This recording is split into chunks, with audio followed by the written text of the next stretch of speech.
The war in Ukraine is causing a ripple effect for humanitarian relief efforts on a global scale. Yeah, independent aid groups are working tirelessly to help evacuate civilians from the war-stricken country while providing aid to those left behind and in need. But this focus on Ukraine has implications on a broader scale. Dozens of countries rely on both Russia and Ukraine for their wheat and grain exports. And with planting season underway, there are growing concerns over the impact the war could have on food insecurity in some of the most vulnerable countries around the world. Well, let's bring in Tjada D'Oyen McKenna for more on this. She's the CEO of Mercy Corps. Tjada, thanks for joining us today. So how is all of this focus on relief efforts in Ukraine impacting aid to other developing and so-called second and third world nations? This is rapidly becoming a wide-scale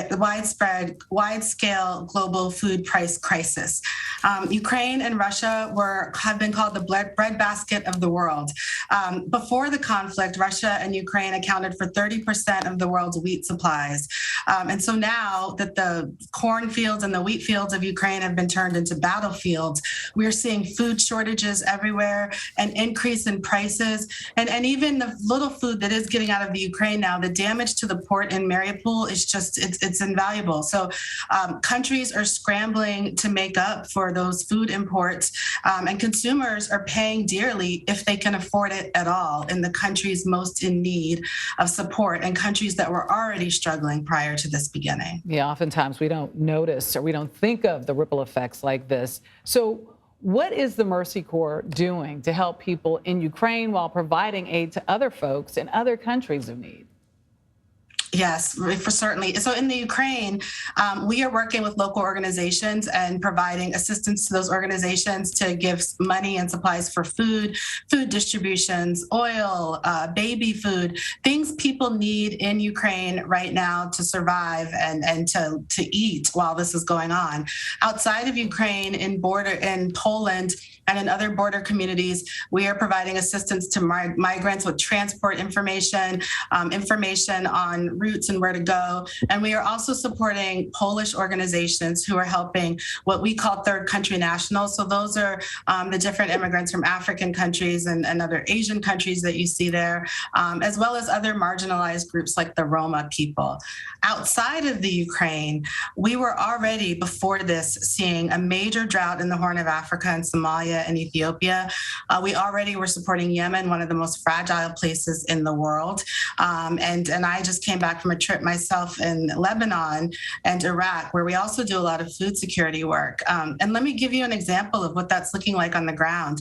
In Yemen, you had most of the population already dependent on food aid. It's one of the most fragile places in the world.